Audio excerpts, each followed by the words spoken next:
A very good morning to all students. Today we will study our new topic, that is motional EMF, or we can say that motional electromotive force. Students, consider a constant inward magnetic field and place a conducting rod in that magnetic field having length n.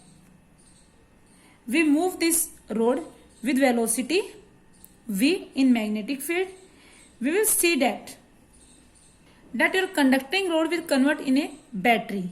Means जो हमने क्या किया student, एक magnetic field ली constant और उसके अंदर एक conducting road को रख दिया, और जब कंडक्टिंग रोड को हमने उसमें रखा, हमने इस रोड को v वेलोसिटी से मोशन करवाया, v वेलोसिटी से, तो हमने देखा कि जो कंडक्टिंग रोड है वो एक बैटरी में कन्वर्ट हो जाएगी। मीन्स क्या है इसका कि जो जैसे बैटरी का ईएमएफ कितना आता है BVL, तो हमारा यहाँ पे देखेंगे हम, यहाँ पे भी क्या आएगा आपका ईएमएफ BVL।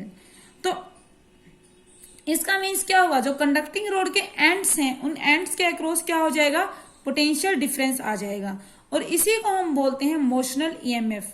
मीन्स मोशन से प्रोड्यूस हुआ EMF which is produced by motion of charge particle.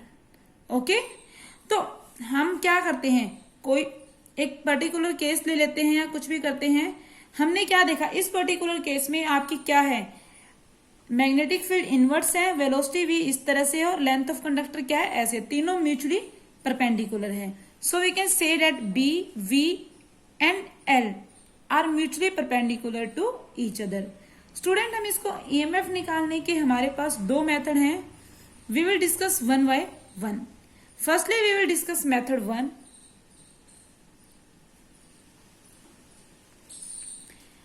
then we will discuss method 2. According to method 1, consider an inward magnetic field B, place a conductor or conducting rod having length L in that magnetic field, move this conducting rod with velocity v. Student, तो क्या होगा, as you all know there are large number of free electrons in a conductor. तो student, आपको पता है जब भी कोई चार्ज पार्टिकल, इलेक्ट्रॉन क्या एक चार्ज पार्टिकल है, तो जब भी हम किसी चार्ज पार्टिकल को क्या कर देते हैं, किसी मैग्नेटिक फील्ड में रख देते हो, मैग्नेटिक फील्ड में मोशन कर रहा हो कोई चार्ज पार्टिकल, तो उसके ऊपर एक फोर्स लगता है, और जो फोर्स लगता है वो क्या होता है, magnetic force Fm that equal to Q V cross B।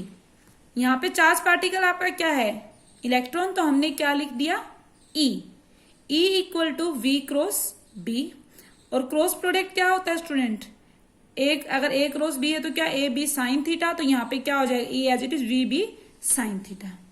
तो स्टूडेंट, हमने एक चीज देखी, तीनों क्या है, म्यूचुअली परपेंडिकुलर है, तो एंगल जो V और B के बीच में है, ये देखो, ये हमारी इनवर्स मान लो मैग्नेटिक फील्ड है, और ये हमारी क्या है, वेलोसिटी है, यही है, और लेंथ ऑफ कंडक्टर ये B है इनवर्स, ये वेलोसिटी और लेंथ ऑफ कंडक्टर इस वजह से तीनों म्यूचुअली परपेंडिकुलर हैं। तो V और B के बीच में जो एंगल है स्टूडेंट, वो क्या है आपका 90 डिग्री। तो मैं थीटा की जगह क्या प्लेस करूंगी, 90 डिग्री। तो मेरे पास मैग्नेटिक फोर्स कितना आ जाएगा, EVB। ओके स्टूडेंट, अब हम डायरेक्शन देख लेते हैं कि मैग्नेटिक फोर्स की डायरेक्शन क्या होनी चाहिए। स्टूडेंट, अगर राइट हैंड पाम रूल में यूज करूंगी तो आप देखोगे कि राइट हैंड के सारे फिंगर्स को क्या करो, डायरेक्शन ऑफ मैग्नेटिक फील्ड में ले जाओ। राइट हैंड के सारे फिंगर क्या दिखाएंगे, डायरेक्शन ऑफ मैग्नेटिक फील्ड, जबकि जो थंब है it shows direction of motion of positive charge. I repeat, thumb shows direction of motion of positive charge. तो स्टूडेंट, हम यहाँ पे देखेंगे ये इलेक्ट्रॉन है, इस तरफ मुड़ जा रहा है, मूव कर रहा है, तो हमारे इलेक्ट्रॉन की डायरेक्शन क्या होगी, opposite, positive opposite side move करेगा, तो उसकी डायरेक्शन ये होगी। तो ये हमारी इनवर्ड क्या है, मैग्नेटिक फील्ड है, तो ये हमारा क्या हो जाएगा, direction of motion of positive charge. तो फोर्स कहाँ लगा स्टूडेंट्स, नीचे की तरफ, तो फोर्स हमारा कहाँ लगेगा, नीचे की तरफ लगेगा। तो स्टूडेंट, हमने देखा कि यहाँ पे क्या लग रहा है, इलेक्ट्रॉन पे मैग्नेटिक फोर्स लग रहा है, और वो कहाँ लग रहा है, डाउनवर्ड डायरेक्शन में। ओके स्टूडेंट्स, हम क्या देखेंगे स्टूडेंट्स, इस मैग्नेटिक फोर्स की वजह से जो EVB है, इसकी वजह से इलेक्ट्रॉन कहाँ आ जाएगा, नीचे आ जाएगा। और ऐसा तो है नहीं that conductor contain only one electron, it contain infinite number of electrons. तो थोड़ी देर बाद कुछ ऐसा सिनेरियो हमारे सामने होगा कि यहाँ पर नीचे कुछ इलेक्ट्रॉन क्या हो जाएंगे, कलेक्ट होने लग जाएंगे। तो ऊपर क्या हो जाएगी, सब सारे इलेक्ट्रॉन नीचे आने लग जाएंगे धीरे धीरे। कुछ इलेक्ट्रॉन मान लो 3 आए, 4 आए, तो ऊपर उतने ही इलेक्ट्रॉन्स की डेफिशिएंसी क्रिएट हो जाएगी। मीन्स डेफिशिएंसी हो जाएगी, मीन्स वहां पर क्या आ जाएगा, पॉजिटिव चार्ज आ जाएगा। तो मैं ड्रॉ कर देती हूं। आफ्टर सम टाइम कैसा होगा, ये हमारी कंडक्टिंग रोड है, यहाँ पे क्या आ जाएंगे, नेगेटिव चार्ज आ जाएंगे कुछ, और यहाँ पे क्या आ गए हमारे, कुछ पॉजिटिव आ जाएगा।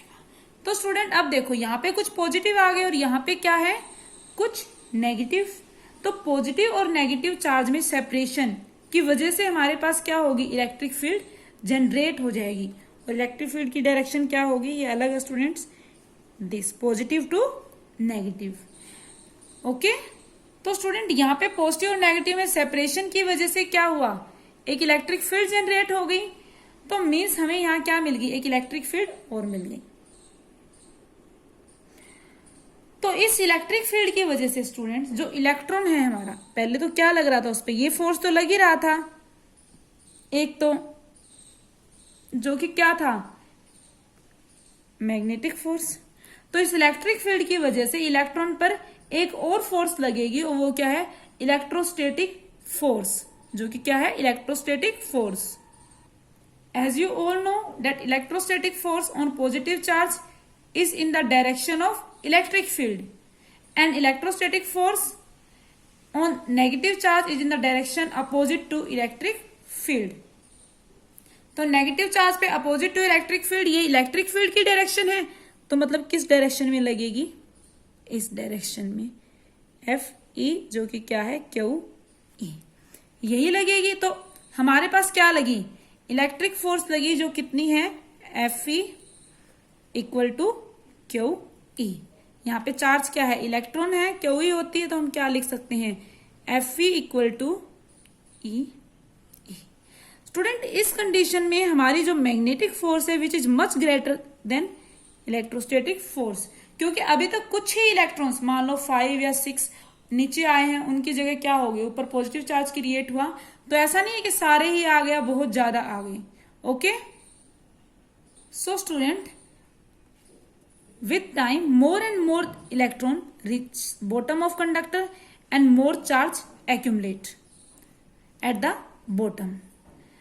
When charge increase at the bottom, electric field which also increases. Strong electric field will create strong electrostatic force। तो हम क्या देखेंगे, जैसे जैसे हमारे जो इलेक्ट्रॉन है नीचे आते जाएंगे, वैसे वैसे क्या है, यहाँ पे चार्ज बढ़ता जाएगा और यहाँ पे भी चार्ज बढ़ता जाएगा। तो जैसे जैसे चार्ज बढ़ेगा वैसे वैसे इलेक्ट्रिक फील्ड हमारी क्या होती जाएगी, स्ट्रोंग होती जाएगी। और जितनी स्ट्रोंग इलेक्ट्रिक फील्ड होगी उतनी ही ज्यादा हमारे पास क्या होगा, इलेक्ट्रोस्टैटिक फोर्स FE होगा। ओके स्टूडेंट, तो जैसे हमारे पास इलेक्ट्रिक फील्ड इंक्रीज हुई, I will write down here, electric field increase, this force will increase. तो एक कंडीशन ऐसी आएगी स्टूडेंट, जब क्या होगा आपका, ऐसे बढ़ते बढ़ते व्हेन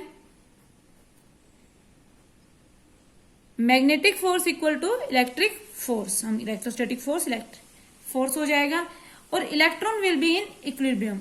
इलेक्ट्रॉन क्या हो जाए, इक्विलिब्रियम में, उससे ज्यादा हम और नहीं लाएंगे और नहीं आएंगे। और इस कंडीशन को हम क्या बोलते हैं, स्टडी स्टेट। इसके बाद कोई भी इलेक्ट्रॉन नीचे नहीं आएगा स्टडी स्टेट के बाद। तो स्टूडेंट अगर इसको देखो इस कंडीशन में, तो क्या है, FE E इंटू E, और ये क्या है, EVB। ये कैंसिल आउट हो गया हमारे पास, तो ये टर्म E कितनी आई, E इक्वल टू VB। हमारे पास इतनी क्या आ गई, E आ गई। ओके स्टूडेंट्स, अगर हमें पोटेंशियल डिफरेंस देखना है वो भी हम देख सकते हैं। इसकी लेंथ क्या है, एल है कंडक्टर की, इलेक्ट्रिक फील्ड ऐसे बन रही है, तो पोटेंशियल डिफरेंस क्या होगा, delta V equal to E multiply by L. E क्या है, वी बी इंटू एल। तो हमारे पास इसी को हम क्या बोलते हैं, ईएमएफ कितनी आ गई, बी वी एल। ये था हमारा first method, that how to create EMF. Okay, अब हम सेकेंड मेथड की बात करते हैं। फर्स्ट मेथड आई होप सबको समझ में आ गया होगा। फर्स्ट मेथड आपका क्या कहता है, हम एक इनवर्ड मैग्नेटिक फील्ड लेंगे, या हम कह दो बी वी और एल तीनों आपके क्या होंगे, वेक्टर्स म्यूचुअली परपेंडिकुलर होंगे। हम क्या कराएंगे, यहाँ पर कंडक्टिंग रोड को मूव कराएंगे, और कंडक्टिंग रोड के मोशन जब कराएंगे मतलब एक मैग्नेटिक फील्ड के अंदर, तो वहां पे क्या लगेगा, उसके ऊपर फोर्स लगेगा। जो फोर्स क्या होगा, मैग्नेटिक फोर्स। और जब ये फोर्स लगा स्टूडेंट, तो हमारे पास कितना आ जाएगा यहाँ पे वैल्यू, ई वी बी। उसके बाद हमने देखा कि जब इस फोर्स की वजह से इलेक्ट्रॉन क्या हो जाएंगे, नीचे आना स्टार्ट हो जाएंगे, और मतलब इलेक्ट्रॉन नीचे कलेक्ट होने लग जाएंगे, और यहाँ पे क्या हो जाएगा, पॉजिटिव आ जाएगा। और जिसकी वजह से इलेक्ट्रॉन के सेपरेशन की वजह से यहाँ पर इलेक्ट्रिक फील्ड जनरेट होगा। That means electric field generate हुआ तो स्टूडेंट वो इलेक्ट्रॉन पर क्या लगेगा, एक फोर्स लगेगी इलेक्ट्रिक फील्ड में, जो कि क्या, electrostatic force, whose direction is opposite to electric field. So with time we see that more and more electrons reach the bottom of conductor and more charge will accumulate. When more charge will accumulate, electric field will increase, and this will increase electrostatic force. A condition will come when this force is equal to this force. This is known as electron will be in equilibrium, or this is at steady state. After its condition, or after this condition, no electron will come down. We will get our final result, or EMF equal to BVN. Let us discuss about second method, that is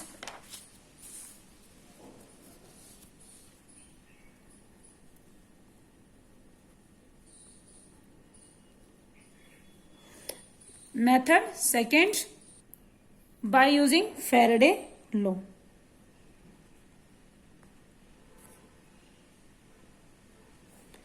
तो student हम क्या देखेंगे इसमें कि ये हमारे पास क्या था, सिमिलर वही रहेगा, uniform magnetic field. In this uniform magnetic field we will place a conducting rod. हमने क्या रख दी, कंडक्टिंग रोड रख दी, और हम इसके ऊपर एक इमेजिनरी रेल बनाएंगे। इस तरह से एक इमेजिनरी क्या बना देंगे स्टूडेंट्स, रेल। ये क्या है, इमेजिनरी रेल स्टूडेंट्स। थोड़ा टेढ़ा हो गया डायग्राम। तो ये हमने एक इमेजिनरी रेल बना दी, और रोड का जो नेचर है स्टूडेंट वो क्या है, स्लाइडिंग नेचर। तो स्टूडेंट हमने रोड को मूव किया with velocity v in this direction. हमने रोड को v वेलोसिटी से मूव किया, खींचा, तो ये क्या है, रोड आगे बढ़ेगी। और जैसे ही रोड आगे बढ़ेगी तो जो लूप है, ये हमारा लूप है, लूप का एरिया क्या हो जाएगा, बढ़ जाएगा। हमने माना जब हमने खींचा तो क्या हुआ, road moves this much area. जब हमने खींचा तो रोड ने इतना एरिया मूव किया, तो हमारी ये रोड कहां पर आ गई, यहां पर आ गई। तो इसका एरिया बढ़ गया, और एरिया बढ़ा तो फ्लक्स चेंज होगा। और फ्लक्स क्या होगा, क्योंकि क्या होता है, बी डॉट ए होता है एरिया। तो जब एरिया बढ़ा तो क्या हुआ, फ्लक्स चेंज हुआ, और जब फ्लक्स चेंज हुआ तो क्या होगा, ईएमएफ इंड्यूस होगा। Changing flux will produce, changing flux will induce EMF. Okay, so we can say that let in time dt, road moves through a distance dx, change in area of loop कितना हो जाएगा student, change in area of loop equal to, ये क्या है, हमने length l मान ली, और ये कितना है, dx। तो एरिया कितना हुआ, l इंटू में dx। ओके स्टूडेंट्स, तो हम फाई क्या है, B A, B dot A, B dot A, B A, cos कितना हो जाएगा, एरिया हमने क्या मान लिया, एरिया वेक्टर भी अंदर रहेगा, तो कोस 0, तो ये क्या बनेगा, ओके। तो हम लिख सकते हैं बी ए। तो आपके पास ईएमएफ क्या होता है, rate of change of flux और मैग्नेटिक, ये लिख दिया हमने, क्या होगा D phi by D T. जब स्टूडेंट ये D phi by D T है तो हम क्या करें, मोड ले लेंगे, क्योंकि हमें तो मैग्नीट्यूड देखना है, डायरेक्शन की बात नहीं कर रहे अभी, D phi by D T. तो स्टूडेंट हियर फाई की वैल्यू क्या है, B A, B A upon में डी टी, और बी हमारा मैग्नेटिक फील्ड स्टूडेंट क्या है, कांस्टेंट। तो कांस्टेंट को मैं क्या करूंगी, बाहर ले आऊंगी, बी डी ए अपॉन में डी टी, ओके। और एरिया कितना है स्टूडेंट, हमने निकाला था L D X, substituting this value B L into D X, sorry area क्या था, एल इंटू डी एक्स, तो क्या आ जाएगा, इंटू डी टी। तो स्टूडेंट dx क्या है, रोड ने कितना डिस्टेंस ट्रेवल किया इन टाइम dt, और dx अपॉन में dt हमारे पास क्या बन जाता है, v वेलोसिटी। तो मैं क्या लिख सकती हूं, it is equal to B L V. तो हमारे पास क्या आ गया, EMF B V L. Okay student, आप किसी भी मेथड का यूज करके ये निकाल सकते हो। Tomorrow we will discuss about eddy current. That's all for today.